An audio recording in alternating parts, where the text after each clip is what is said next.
Beautiful mess inside में आपका फिर से स्वागत है। मैं आपके लिए फिर से लेके आया हूँ एक हॉरर स्टोरी। कहीं मत जाइएगा, पूरी स्टोरी देखिएगा। कहानी शुरू करने से पहले दोस्तों, आपसे एक छोटी सी गुजारिश है। अगर आपको कहानी अच्छी लगे तो वीडियो को लाइक करें और चैनल को सब्सक्राइब जरूर करें ताकि हमारी नई कहानी आप तक आसानी से पहुंच सके। दोस्तों, मेरा नाम मूलचंद है और मैं एक प्राइवेट बस ड्राइवर हूं। मुझे बस चलाते हुए 20 साल से ज्यादा हो चुके हैं और इन 20 सालों में मैंने हर तरह के रास्तों पर गाड़ी चलाई है। लेकिन आज जो डरावनी कहानी मैं आप लोगों को सुनाने जा रहा हूं, वह मेरे जीवन में घटी एक बहुत ही भयंकर और डरावनी घटना के बारे में है। दरअसल वह घटना मेरे साथ उस वक्त हुई थी जब मैं बस ड्राइविंग का काम किया करता था। उस वक्त हम दोनों को ही इस बात का जरा भी अंदाजा नहीं था कि एक दिन हम दोनों के साथ एक ऐसी डरावनी घटना होगी जिसके बारे में हम लोगों ने कभी हमारे सपने में भी नहीं सोचा था। वह घटना इतनी डरावनी थी कि हम लोग आज भी जब उस घटना को याद करते हैं तो डर के मारे हमारा रोम रोम खड़ा हो जाता है। जब वह घटना हमारे साथ हुई थी, उस वक्त हम दोनों एक ऐसी स्थिति में थे कि अपने आप को बचाने के लिए कुछ कर भी नहीं सकते थे। लेकिन अब इन सब चीजों को छोड़कर मैं आपको सीधा उस घटना पर लेकर आता हूं। उस दिन मेरे साथ हमेशा की तरह मेरा खलासी प्रमोद था, जो काफी ईमानदार और होशियार था। हम रोज लखनऊ से नागपुर खेड़ा के लिए बस लेकर निकलते और फिर वापस लौटते। यह सफर मेरे लिए रोजमर्रा की बात थी, लेकिन उस रात कुछ ऐसा हुआ जिसने मेरी जिंदगी बदल दी। सुबह जब मैंने बस निकाली तो मुझे महसूस हुआ कि इंजन में कुछ गड़बड़ है। कई दिनों से मैं इसे नजरअंदाज कर रहा था, लेकिन अब लगा कि इसे ठीक करवा लेना चाहिए।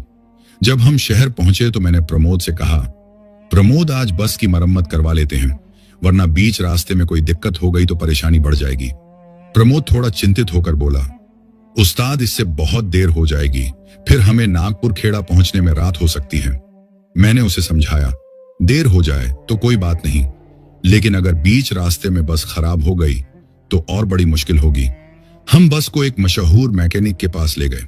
वहां पहले से ही कई गाड़ियां लाइन में लगी हुई थी। प्रमोद ने बेचैनी से कहा, उस्ताद, लगता है आज बहुत देर लग जाएगी। मैंने उसे तसल्ली दी, कोई बात नहीं प्रमोद, काम जरूरी है, वरना आगे और परेशानी हो सकती है। करीब 2 घंटे बाद बस ठीक हो गई और हम वापस उसी जगह पहुंचे जहां से हमें सवारियों को लेकर नागपुर खेड़ा जाना था। लेकिन वहां पहुंचे तो हमें एक भी सवारी नहीं दिखी। प्रमोद ने इधर उधर देखा और कहा, उस्ताद, शायद सवारियां किसी और गाड़ी में चली गईं। अब इतनी रात में यहां कोई नहीं मिलेगा। मैंने भी गौर किया कि बस स्टैंड पर बिल्कुल सन्नाटा था। तभी प्रमोद ने कहा, उस्ताद, अब रात हो गई है, क्यों ना हम यहीं रुक जाएं और सुबह निकलें। काश उस दिन मैंने उसकी बात मान ली होती, लेकिन मैंने प्रमोद से कहा, नहीं प्रमोद, हमें आज ही निकलना होगा, बस को मंजिल तक पहुंचाना है, डरने की जरूरत नहीं है, हम रोज इसी रास्ते पर चलते हैं। प्रमोद मेरी बात मान गया और हम दोनों बस में बैठकर नागपुर खेड़ा की ओर निकल पड़े। हम बस को हाईवे पर दौड़ाने लगे। रात होने के कारण सड़कें सुनसान थीं और सिर्फ बस की हेडलाइट्स ही अंधेरे को चीरती हुई आगे बढ़ रही थीं। कुछ देर बाद हमने देखा कि सड़क किनारे 2 आदमी खड़े थे जो लिफ्ट मांग रहे थे। मैंने प्रमोद से पूछा, क्या करें? प्रमोद बोला, उस्ताद, अभी रात ज्यादा नहीं हुई, बैठा लेते हैं, कम से कम हमारी बस में और लोग भी होंगे। मैंने बस रोकी और वे दोनों पीछे की सीटों पर बैठ गए। अब रात और गहराने लगी थी। चारों तरफ सिर्फ घना अंधेरा था। बस की हेडलाइट्स के अलावा दूर दूर तक कोई रोशनी नहीं थी। रास्ते के दोनों ओर घना जंगल था जो अब और भी डरावना लगने लगा था। कुछ किलोमीटर आगे बढ़ने के बाद हमने सड़क किनारे 3 और लोग खड़े देखे, एक आदमी, एक औरत और एक छोटी बच्ची। वे भी हमसे लिफ्ट मांग रहे थे। प्रमोद थोड़ा घबराया हुआ लग रहा था और बोला, उस्ताद, ये लोग इतनी रात को यहाँ क्या कर रहे हैं? मैंने भी गौर से देखा, उनकी हालत अजीब थी। औरत ने घूंघट डाल रखा था, आदमी बिल्कुल सीधा खड़ा था और छोटी बच्ची अपनी मां का हाथ कसकर पकड़े हुए थी। प्रमोद ने उनसे पूछा, आपको कहां जाना है? वो आदमी बोला, आगे गांव तक जाना है, हमारी गाड़ी खराब हो गई है, बच्ची को ठंड लग रही है, जल्दी घर पहुंचना है। उनकी हालत देखकर मुझे दया आ गई और मैंने बस में चढ़ने दिया। वे तीनों चुपचाप बस के आखिरी सीटों पर जाकर बैठ गए। बस फिर अंधेरे को चीरती हुई आगे बढ़ने लगी, लेकिन जैसे ही वे बस में बैठे, बस के अंदर अजीब सी ठंड बढ़ने लगी। ऐसा लगने लगा जैसे किसी ने बस के अंदर बर्फ डाल दी हो। प्रमोद ने अपनी जैकेट कसकर बंद कर ली। तभी अचानक बस की लाइटें टिमटिमाने लगीं और बस को जोर जोर झटके लगने लगे। ऐसा लग रहा था जैसे कोई बस को पीछे धक्का दे रहा हो। फिर अचानक बस बीच सड़क पर रुक गई, हेडलाइट्स भी बंद हो गईं और चारों ओर गहरा अंधेरा छा गया। अब बस के अंदर अजीब सा सन्नाटा था, लेकिन वो सन्नाटा बहुत डरावना था। प्रमोद डर कर बोला, उस्ताद, ये सब क्या हो रहा है? मैंने बस स्टार्ट करने की कोशिश की, लेकिन बस नहीं चली। तभी उन्हीं दो सवारियों में एक आदमी बस से नीचे उतर आया और बोला, मैं मदद कर सकता हूं, मैं मैकेनिक हूं। उसने इंजन चेक किया और मुझसे कहा, अब बस स्टार्ट करके देखो। मैंने दोबारा बस स्टार्ट की। इस बार बस स्टार्ट हो गई। मैंने चैन की सांस ली और उसे शुक्रिया कहा, लेकिन तब तक हमें यह पता नहीं था कि हमारी बस में कौन बैठा था। थोड़ी देर बाद प्रमोद टिकट काटने के लिए बस के अंदर गया, लेकिन जैसे ही उसने पीछे देखा, वो वहीं जम गया। उसका चेहरा सफेद पड़ गया, वो बुरी तरह कांपने लगा। मैंने पूछा, क्या हुआ प्रमोद? वो हकलाते हुए बोला, उस्ताद, वो तीनों इंसान नहीं हैं। मैंने उसकी बात को मजाक समझा, लेकिन तभी हमारे साथ केबिन में बैठा दूसरा आदमी भी कांपते हुए बोला, आपका खलासी सही कह रहा है, वो लोग इंसान नहीं, कुछ और ही हैं। अब मेरा भी दिल तेजी से धड़कने लगा। प्रमोद ने डर से कांपते हुए कहा, उस्ताद, वो आदमी और औरत अब भयानक शक्ल में बदल चुके हैं, और वो बच्ची, उसने उस आदमी की गर्दन काट दी जो हमारे साथ बस में चढ़ा था। हमारे पीछे किसी के पैरों की आवाज आने लगी। वो तीनों अब हमारी तरफ बढ़ रहे थे, लेकिन जैसे ही उसने पीछे देखा, वो वहीं जम गया। उसका चेहरा सफेद पड़ गया, वो बुरी तरह कांपने लगा। मैंने पूछा, क्या हुआ प्रमोद? वो हकलाते हुए बोला, उस्ताद, वो तीनों इंसान नहीं हैं। मैंने उसकी बात को मजाक समझा, लेकिन तभी हमारे साथ केबिन में बैठा दूसरा आदमी भी कांपते हुए बोला, आपका खलासी सही कह रहा है, वो लोग इंसान नहीं, कुछ और ही हैं। अब मेरा भी दिल तेजी से धड़कने लगा। प्रमोद ने डर से कांपते हुए कहा, उस्ताद, वो आदमी और औरत अब भयानक शक्ल में बदल चुके हैं, और वो बच्ची, उसने उस आदमी की गर्दन काट दी जो हमारे साथ बस में चढ़ा था। हमारे पीछे से किसी के पैरों की आवाज आने लगी। वो तीनों अब हमारी तरफ बढ़ रहे थे। बस के अंदर माहौल पूरी तरह बदल चुका था। प्रमोद अब भी बुरी तरह कांप रहा था। उसकी आंखें बस के पिछले हिस्से पर जमी हुई थीं। मैंने गुस्से में उससे पूछा, क्या बकवास कर रहा है प्रमोद? कौन इंसान नहीं है? प्रमोद ने कांपते हुए अपनी उंगली धीरे धीरे बस के पिछले हिस्से की ओर उठा दी। मैंने उसकी नजरों का पीछा किया, और जैसे ही मेरी नजर पीछे गई, मेरे पैरों तले से जमीन खिसक गई। बस की आखिरी सीटों पर बैठे तीनों लोग अब पहले जैसे नहीं दिख रहे थे। उनकी आकृतियां बदल चुकी थीं, चेहरे पर मानो किसी ने तेजाब डाल दिया हो। और सबसे खौफनाक बात, वो बच्ची जिसने मासूमियत से मेरा हाथ पकड़कर बस में चढ़ने की इजाजत मांगी थी, अब अपने नुकीले दांतों से उस आदमी की गर्दन चबा रही थी जो हमारे साथ बस में चढ़ा था। मुझे अपनी आंखों पर यकीन नहीं हुआ। ये क्या हो रहा है? मैंने खुद से ही बुदबुदाया। प्रमोद ने डर के मारे मेरी शर्ट पकड़ ली। उसकी आवाज लड़खड़ा रही थी, उस्ताद, मैंने आपसे कहा था ना, ये इंसान नहीं है। अब मुझे समझ में आया कि बस में बैठते ही क्यों अचानक ठंड बढ़ गई थी, क्यों माहौल अचानक अजीब हो गया था। मैंने धीरे से अपनी सीट के पास पड़े गियर को कसकर पकड़ लिया, और दिमाग में बस यही सवाल चल रहा था कि अब क्या करूं। तभी बस के अंदर से एक अजीब सी गुर्राने की आवाज आई।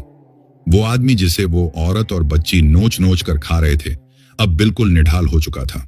उसकी आंखें खुली हुई थीं, लेकिन उसमें कोई हरकत नहीं थी। उसके शरीर से खून टपक रहा था, और बस की सीटें लाल हो चुकी थीं। तभी वो औरत धीरे धीरे खड़ी हुई और अपना घूंघट उतार दिया। हाय राम! प्रमोद के मुंह से निकला, और वो एकदम सहम कर पीछे हट गया। मैं भी एक पल के लिए सुन्न हो गया। उस औरत का चेहरा वो इंसान का चेहरा नहीं था। उसकी आंखों की जगह काले गड्ढे थे, होंठ फटे हुए थे, और उनमें से खून टपक रहा था। उसका शरीर अजीब तरीके से मरोड़ खा रहा था, जैसे कोई हड्डियां चटका रहा हो। उसने धीरे धीरे अपनी लंबी उंगलियां फैलाईं, जिनके नाखून कई इंच लंबे और नुकीले थे। अब तक मैंने जितनी भी डरावनी कहानियां सुनी थीं, वो सब मेरे सामने हकीकत बनकर खड़ी थी। लेकिन यह कहानी यहां खत्म नहीं हुई थी। यह तो बस शुरुआत थी। प्रमोद की सांसें तेज हो चुकी थीं। उसका चेहरा सफेद पड़ गया था। मैंने गुस्से और डर के मिले जुले भाव से उसकी ओर देखा, लेकिन मेरी खुद की हालत भी कोई बेहतर नहीं थी। बस की पिछली सीटों पर बैठे तीनों लोग अब सामान्य नहीं थे। वो औरत जिसने अभी अभी अपना घूंघट हटाया था अब बिल्कुल अलग दिख रही थी। उसकी आंखों की जगह गहरे काले गड्ढे थे, उसके होंठ कटे फटे थे और उन पर सूखा खून जमा हुआ था। उसका शरीर अजीब तरीके से मुड़ा हुआ था, जैसे उसकी हड्डियां गलत दिशा में जुड़ी हों। उस्ताद, अब क्या करें? प्रमोद की आवाज कांप रही थी। मैंने स्टीयरिंग कसकर पकड़ा और बस को स्टार्ट करने की कोशिश की, लेकिन जैसे ही मैंने चाबी घुमाई, बस ने जोर से झटका दिया और इंजन पूरी तरह बंद हो गया। हम यहां से निकल नहीं सकते, मेरे मुंह से धीरे से निकला। पीछे से अचानक किसी के हंसने की आवाज आई। वो हंसी इंसानों जैसी नहीं थी, जैसे किसी के गले से सूखी टूटी फूटी आवाजें निकल रही हों। प्रमोद पूरी तरह से मेरी बाजू पकड़ चुका था, उसका पूरा शरीर कांप रहा था। उस्ताद, वो लोग हमारी तरफ देख रहे हैं। मैंने धीरे से पीछे देखा। वो आदमी जो पहले सामान्य दिख रहा था, अब उसका चेहरा झुलसा हुआ लग रहा था। उसकी आंखें सफेद हो चुकी थीं और होंठों से खून टपक रहा था। वो अब धीरे धीरे अपनी सीट से उठने लगा, लेकिन उठने का तरीका इंसानों जैसा नहीं था। वो ऐसे उठा जैसे किसी कठपुतली को धागे से खींचा जा रहा हो। उसके जोड़ों से अजीब सी टिक टिक की आवाजें आ रही थीं, जैसे उसकी हड्डियां टूट रही हों। हमें कुछ करना होगा, मैंने घबरा कर कहा, लेकिन मेरे हाथ पैर जैसे जाम हो चुके थे। प्रमोद ने एक कदम पीछे हटाया, लेकिन तभी बच्ची जो अब तक अपनी मां के बगल में बैठी थी, अचानक से जोर से चीख पड़ी। उसकी चीख इतनी तीखी थी कि मेरे कान सुन्न हो गए। प्रमोद दर्द से अपना सिर पकड़कर नीचे बैठ गया। उस्ताद, ये सब क्या हो रहा है? मैंने घबराकर बस का हॉर्न दबाया, लेकिन कोई आवाज नहीं आई। बस अब पूरी तरह से बंद हो चुकी थी। हेडलाइट्स भी बुझ गई थी। बाहर अंधेरा और घना हो चुका था। अचानक वो औरत जो अब पूरी तरह से एक भयावह छाया में बदल चुकी थी, हवा में ऊपर उठने लगी। उसका सिर धीरे धीरे उल्टा घूम रहा था। उसकी हड्डियों के चटकने की आवाज साफ सुनाई दे रही थी। उस्ताद, ये हमें मार देंगे। प्रमोद अब पूरी तरह फूट फूट कर रोने लगा, लेकिन मुझे पता था कि रोने से कुछ नहीं होगा। तभी पीछे से वही आदमी आगे बढ़ा और जोर से दहाड़ा। उसकी आवाज इतनी डरावनी थी कि मेरा पूरा शरीर सुन्न पड़ गया। उसकी जीभ अब इंसानों जैसी नहीं थी, लंबी, काली और फटी हुई थी। उसके दांत किसी जानवर जैसे नुकीले हो चुके थे। अचानक वो पूरी रफ्तार से हमारी तरफ दौड़ पड़ा। भागो प्रमोद! मैंने पूरी ताकत से प्रमोद का हाथ खींचा और केबिन का दरवाजा खोला। हम दोनों धक्का देकर बाहर कूद गए। बाहर की ठंडी हवा हमारे शरीर से टकराई, लेकिन अब हम सुरक्षित नहीं थे, क्योंकि अब बस के अंदर से कई और आकृतियां निकलने लगी थीं। वो लोग अब इंसान नहीं थे। उनकी चाल, उनकी आंखें, उनका हर हाव भाव किसी दूसरी ही दुनिया का लग रहा था। उस्ताद, अब क्या करें? प्रमोद ने कांपते हुए पूछा। मैंने दूर देखा। सामने जंगल की ओर हल्की रोशनी थी, शायद कोई गांव या कोई ढाबा। भागो प्रमोद, बस उस रोशनी तक पहुंचना है। मैंने उसे खींचते हुए दौड़ना शुरू कर दिया। पीछे से फिर वही दहाड़ आई। अब वे सभी हमारे पीछे दौड़ पड़े थे। उनकी दौड़ने की आवाज किसी घोड़े की टापों जैसी थी, लेकिन वो इंसान नहीं थे। मेरे पैरों की ताकत अब जवाब देने लगी थी, लेकिन अगर मैं रुका तो मौत तय थी। उस्ताद, वो पास आ रहे हैं, प्रमोद हांफते हुए बोला। मैंने बिना पीछे देखे भागना जारी रखा, क्योंकि मुझे पता था अगर मैंने पीछे देखा तो हम वहीं खत्म हो जाएंगे। हम दोनों अंधेरे में पूरी ताकत से भाग रहे थे। पीछे से वो भयानक चीखें अब और करीब आती जा रही थीं। उनके पैरों की आवाजें सड़क पर गूंज रही थीं, जैसे कई लोग एक साथ दौड़ रहे हों। लेकिन उनकी चाल इंसानों जैसी नहीं थी। उनकी दौड़ने की आवाज किसी घोड़े की टापों जैसी थी, लेकिन वे घोड़े नहीं थे।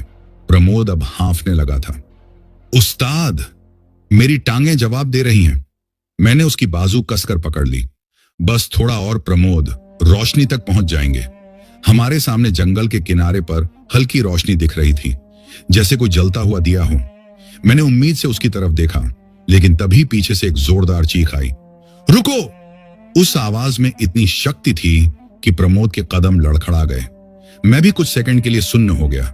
ऐसा लगा जैसे किसी ने मेरी आत्मा को जकड़ लिया हो, लेकिन फिर मैंने खुद को संभाला। भागो प्रमोद! मैंने उसे झकझोरा और फिर से दौड़ने लगा, लेकिन अब मेरे पैरों में भी भारीपन आ रहा था। हमें ऐसा लग रहा था जैसे हम गीली मिट्टी में फंस रहे हों। अचानक प्रमोद गिर पड़ा। उस्ताद, मेरा पैर, कोई चीज मुझे पकड़ रही है। मैंने झुककर देखा। अंधेरे में जमीन से दो सफेद हड्डियों जैसी उंगलियां निकली हुई थीं, जो प्रमोद की टांग को जकड़ रही थीं। प्रमोद तड़प रहा था। मैंने बिना सोचे समझे उसका हाथ पकड़ा और पूरी ताकत से खींचा, लेकिन वो हाथ अब और ऊपर उठने लगा था। अब सिर्फ उंगलियां नहीं थीं, बल्कि जमीन से पूरा एक कंकाल जैसा शरीर बाहर आ रहा था। उसकी आंखों की जगह सिर्फ दो गहरे गड्ढे थे। उसके खुले हुए जबड़े से मिट्टी गिर रही थी। उस्ताद, ये क्या है? प्रमोद की आवाज डर से कांप रही थी। मुझे समझ नहीं आया कि क्या करूं। तभी मेरे दिमाग में एक ही चीज आई। मैंने जमीन पर पड़ा एक बड़ा पत्थर उठाया और उस हाथ पर पूरी ताकत से मारा। जैसे ही पत्थर उस हाथ पर पड़ा, वो झटके से जमीन के अंदर चला गया। प्रमोद को खींचते हुए मैंने फिर से दौड़ना शुरू किया। हमें उस रोशनी तक पहुंचना होगा। प्रमोद अब भी लड़खड़ा रहा था, लेकिन उसकी आंखों में सिर्फ एक ही चीज थी, बचने की उम्मीद। हम दोनों तेजी से दौड़ रहे थे। पीछे से वो चीखें अब और तेज हो रही थीं। अचानक हमारे सामने एक बड़ा सा बरगद का पेड़ आ गया। उसके पीछे वो रोशनी जल रही थी। उस्ताद, ये जगह सही तो है ना? प्रमोद ने हांफते हुए कहा। मैं कुछ कहता, इससे पहले ही पेड़ के नीचे से एक भारी आवाज आई। तुम्हें देर हो गई। हमारी सांसें रुक गईं। पेड़ के नीचे एक काला साया बैठा हुआ था। उसकी पीठ हमारी ओर थी। उसके सामने एक छोटा सा दिया जल रहा था। उसकी परछाई लंबी होकर हिल रही थी। ऐसा लग रहा था जैसे उसकी कोई परछाई ही ना हो। प्रमोद ने धीरे से कहा, उस्ताद, ये कौन है? मैंने कांपती हुई आवाज में पूछा। बाबा, हमें बचा लो। वो साया धीरे धीरे हमारी ओर मुड़ा। उसकी आंखें बंद थीं, उसकी लंबी दाढ़ी थी और पूरा शरीर राख से लिपटा हुआ था। वो कोई और नहीं बल्कि तांत्रिक था। उसने धीरे से अपनी आंखें खोली। उसकी आंखें सफेद थीं, बिना पुतलियों के। उसने गहरी आवाज में कहा, तुम मौत के रास्ते पर आ चुके हो। मेरी रूह कांप गई। मैंने हकलाते हुए कहा, बाबा, हमें बचाइए, वो हमारे पीछे हैं। तांत्रिक ने धीरे से दिए की लौ को देखा और फिर बोला, अगर इस आग को पार कर लोगे तो बच जाओगे, लेकिन अगर रुके तो हमेशा के लिए रह जाओगे। प्रमोद मेरी ओर देखने लगा। उस्ताद, मैंने बिना सोचे समझे उसका हाथ पकड़ा और आगे बढ़ने लगा। लेकिन तभी पेड़ के पीछे से एक लंबी पतली आकृति निकली। उसकी हड्डियां दिख रही थीं, उसकी आंखें जल रही थीं, वो हमें घूर रही थी। अब तुम बच नहीं सकते। वो धीरे धीरे हमारी तरफ बढ़ रही थी। तांत्रिक ने जोर से मंत्र पढ़ना शुरू कर दिया। हवा अचानक तेज हो गई। दिए की लौ बड़ी हो गई और फिर तांत्रिक ने जमीन से राख उठाई और हमारी ओर फेंकी। जैसे ही वो राख हम पर पड़ी, पूरी जगह रोशनी से भर गई। मेरी आंखें कुछ पल के लिए चौंधिया गईं और फिर एकदम सन्नाटा। जब मैंने आंखें खोली तो हम दोनों सड़क के किनारे पड़े थे। सुबह की हल्की धूप सड़क पर पड़ रही थी, लेकिन मेरे शरीर में अब भी रात की ठंडक जमी हुई थी। प्रमोद मेरे पास खड़ा हांफ रहा था। उसकी हालत मुझसे भी ज्यादा खराब लग रही थी। हमारी नजरें बस की पिछली सीट पर टिकी थीं। वहां कोई बैठा था, घूंघट से ढका चेहरा, जिसने बस में चढ़ने से पहले मुझसे लिफ्ट मांगी थी। लेकिन यह कैसे हो सकता है? हमने अपनी आंखों से देखा था कि बस जंगल में गायब हो गई थी। मैं एक पल के लिए अपनी जगह से हिल भी नहीं पाया। प्रमोद ने कांपती आवाज में कहा, उस्ताद, ये बस यहां कैसे आई? मैंने धीरे से कदम बढ़ाए और बस के पास पहुंचा। उसकी खिड़कियां धूल से ढकी हुई थीं, जैसे ये सालों से बंद पड़ी हो। लेकिन पिछली सीट पर बैठा वो घूंघट वाला चेहरा अब भी वैसा ही था, बिल्कुल निश्चल। मैंने हिम्मत जुटाकर खिड़की से अंदर झांका। बस का पूरा इंटीरियर वैसा ही था, सीटें वैसी ही, स्टीयरिंग वैसा ही, लेकिन अंदर से एक अजीब सी सड़ांध आ रही थी। प्रमोद मेरे पीछे खड़ा था। उस्ताद, अंदर मत जाना। लेकिन मुझे जवाब चाहिए था। मैंने धीरे से बस का दरवाजा खोला। वो एक झटके में चीखता हुआ खुल गया, जैसे किसी ने उसे जबरदस्ती बंद कर रखा हो। मैं अंदर घुसा। हर कदम पर मेरे जूतों से धूल उड़ रही थी, जैसे ये बस बरसों से चली ही ना हो। मेरी नजरें बस की पिछली सीट पर थीं। मैं धीरे धीरे आगे बढ़ा। मेरे दिल की धड़कन तेज हो गई थी। घूंघट के अंदर से कुछ झांक रहा था। कौन है वहां? मैंने हिम्मत करके पूछा। कोई जवाब नहीं आया। बस के अंदर अजीब सी खामोशी थी। मैंने एक और कदम बढ़ाया। अब मैं बस 2 सीट दूर था। मेरे दिमाग में एक ही सवाल चल रहा था, अगर बस यहां है तो वो लोग कहां गए? प्रमोद अब तक बस के बाहर खड़ा था।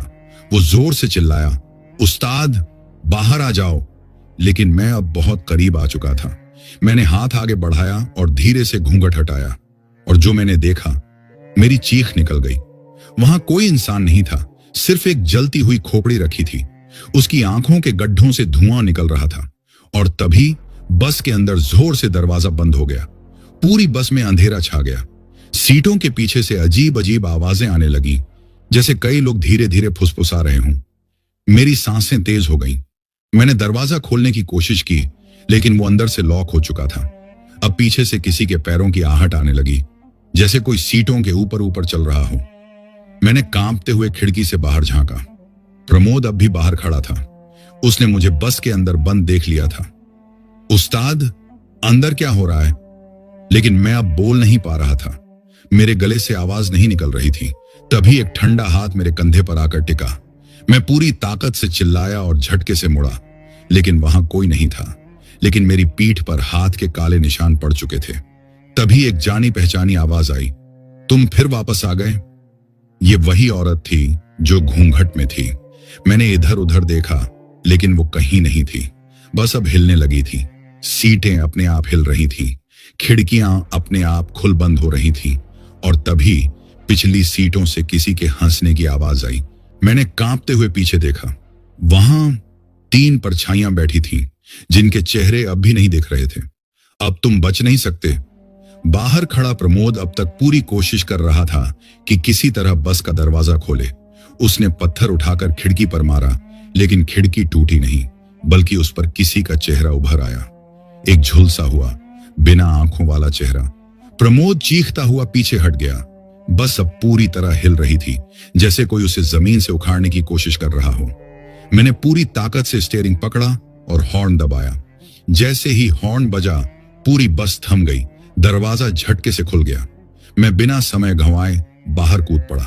प्रमोद ने मुझे पकड़ लिया, लेकिन अब बस की हेडलाइट जल चुकी थी।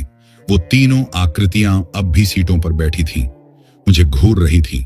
अचानक एक जोरदार आवाज आई, तुम फिर बच गए, लेकिन हमेशा नहीं। और बस के चारों टायर अपने आप जमीन में धंसने लगे। कुछ ही सेकंड में पूरी बस मिट्टी में समा चुकी थी। बस के गायब होते ही पूरा माहौल शांत हो गया, जैसे कुछ हुआ ही नहीं था। प्रमोद हांफते हुए बोला, उस्ताद, अब क्या करें? मैंने बिना कुछ बोले दूर सड़क की ओर देखा, जहां से हमें कोई आता हुआ दिख रहा था।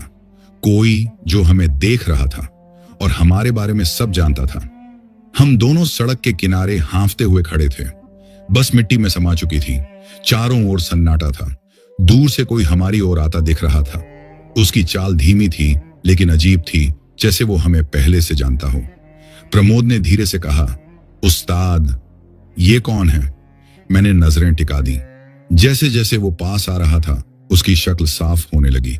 लंबी जटाएं, चेहरे पर भभूत, हाथ में एक त्रिशूल और गले में कई हड्डियों की मालाएं। ये कोई आम इंसान नहीं था, वो तांत्रिक था। उसने पास आकर हमें घूरा और धीमे से कहा, तुम बहुत बड़ी गलती कर चुके हो। उसकी आवाज भारी थी, जैसे किसी गहरी गुफा से आ रही हो।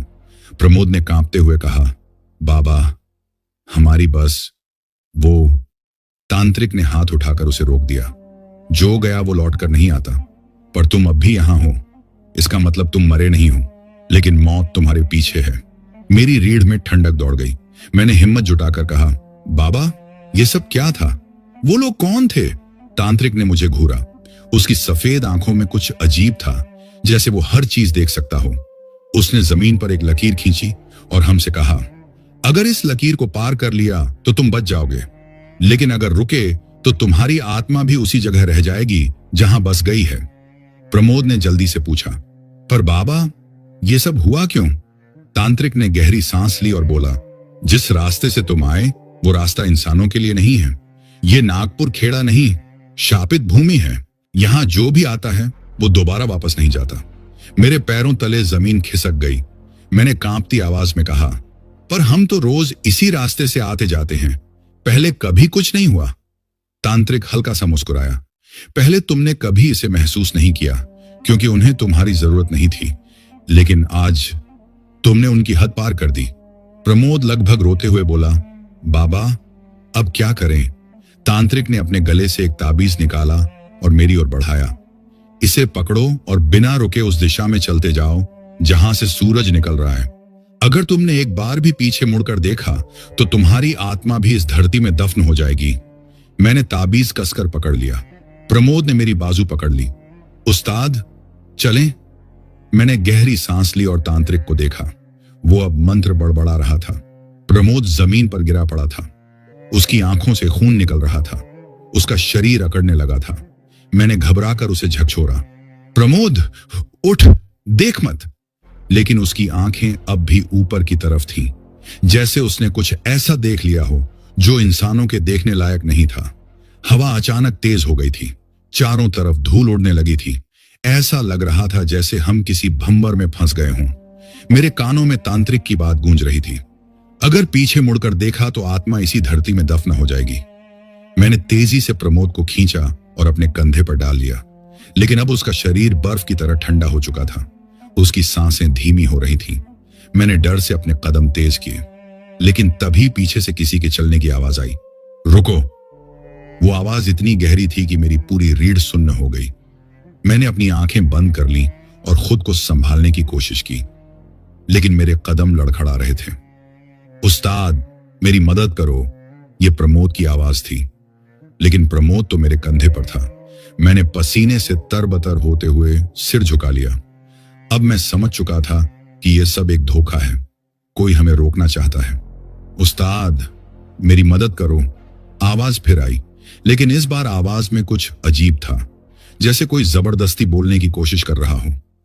मेरा दिमाग सुन्न पड़ रहा था, लेकिन मैंने जमीन की ओर देखते हुए खुद को आगे बढ़ाया। हवा अब और तेज हो रही थी। ऐसा लग रहा था जैसे जमीन हिल रही हो, लेकिन मैं रुक नहीं सकता था। तभी मेरे पैरों के नीचे की मिट्टी सरकने लगी। ऐसा लगा जैसे जमीन फटने वाली हो। मैंने पूरी ताकत से प्रमोद को पकड़ा और दौड़ने लगा, लेकिन मेरे पैरों में भारीपन आ चुका था, जैसे कोई उन्हें जकड़ रहा हो। अब तुम बच नहीं सकते, वही गहरी आवाज गूंजी। मेरे कान सुन्न हो गए, लेकिन मैंने खुद को रोकने नहीं दिया। मेरी आंखें अब भी जमीन पर टिकी थीं। बस नहीं रुकना था, नहीं पीछे मुड़ना था, नहीं देखना था। अचानक हवा थम गई। माहौल एकदम शांत हो गया। मैंने धीरे से सिर उठाया। सूरज की हल्की रोशनी अब सामने दिख रही थी। मुझे उम्मीद की एक किरण महसूस हुई, लेकिन फिर प्रमोद ने धीरे से फुसफुसाकर कहा, उस्ताद वो देखो। मेरा दिल जोर से धड़कने लगा। मैंने अपनी पूरी ताकत से आंखें बंद रखी। नहीं प्रमोद, मत देख। लेकिन अब बहुत देर हो चुकी थी। प्रमोद की सांसें अचानक तेज हो गईं। उसके शरीर में झटके आने लगे। वो मेरे कंधे से नीचे गिर पड़ा। उसकी आंखें अब भी पीछे की ओर देख रही थी, जैसे कोई अदृश्य ताकत उसे अपने साथ खींच रही थी। प्रमोद! मैंने उसे जोर से पकड़ लिया, लेकिन तभी उसका शरीर हवा में उठने लगा। मैंने पूरी ताकत से उसे खींचने की कोशिश की, लेकिन वो मुझसे दूर जा रहा था।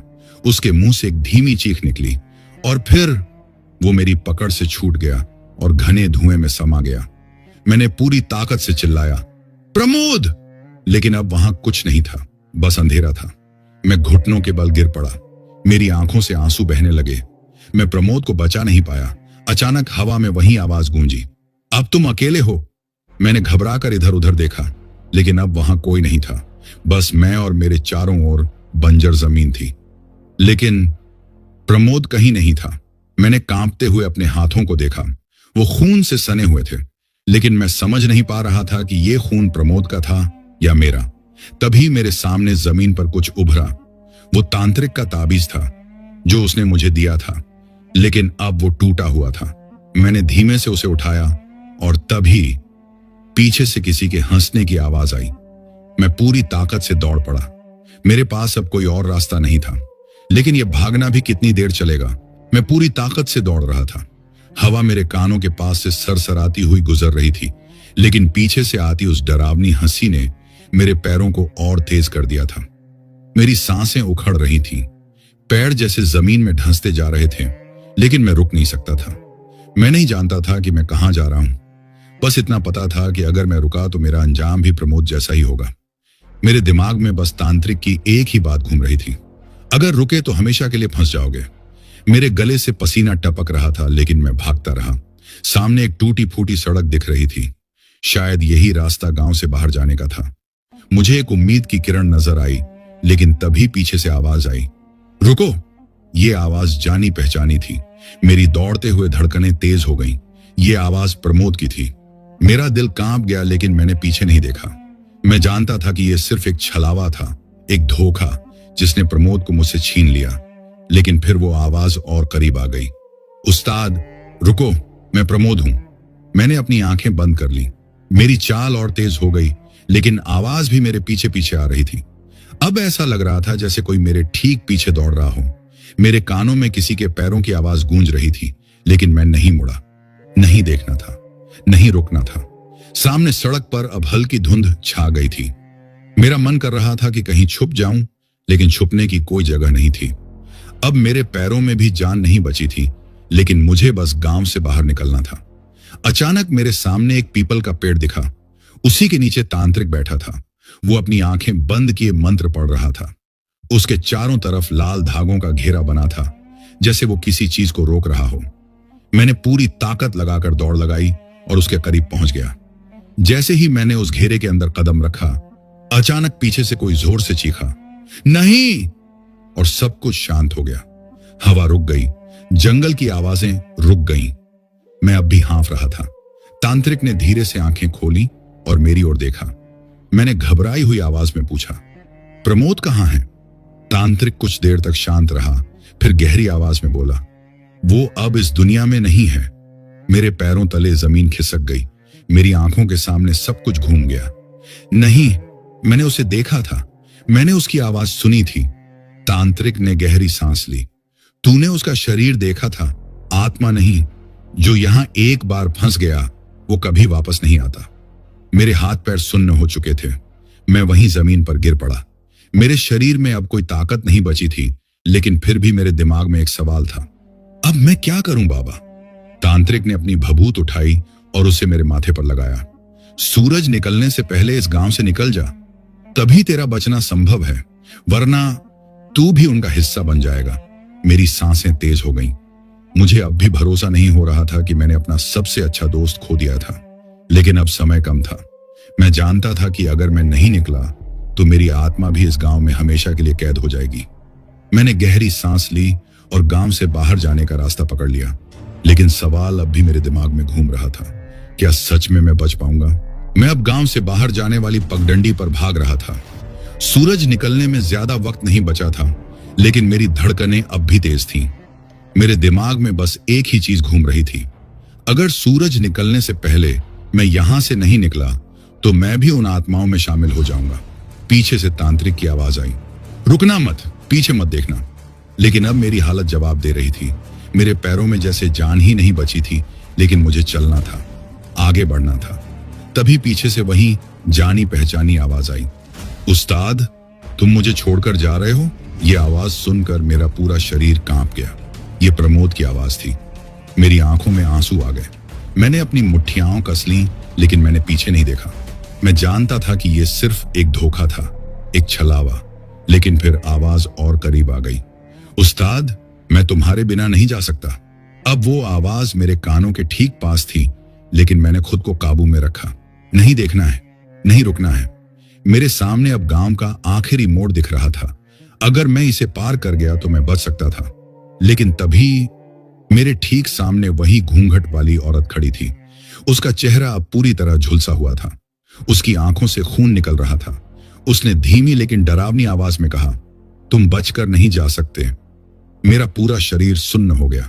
मैंने एक कदम पीछे हटाया, लेकिन तभी मेरे कंधे पर किसी ने हाथ रख दिया। ठंडा बर्फ जैसा हाथ। मेरी पूरी रीढ़ में एक झुरझुरी दौड़ गई। पीछे से धीमी फुसफुसाहट आई, अब तुम भी हमारे हो। मेरी हिम्मत जवाब देने लगी, लेकिन तभी सूरज की पहली किरण जमीन पर पड़ी। एक जोरदार चीख गूंजी। ऐसा लगा जैसे पूरी धरती हिल गई हो। मेरे कंधे से वो ठंडा हाथ हट चुका था। मेरे सामने खड़ी वो औरत अब हवा में घुल रही थी। उसकी चीखें मेरे कानों में गूंज रही थीं, लेकिन मैं अब और नहीं रुका। मैंने पूरी ताकत से दौड़ लगा दी। जैसे ही मैंने गांव की सीमा पार की, अचानक मेरे आसपास की हवा शांत हो गई। सब कुछ सामान्य लगने लगा।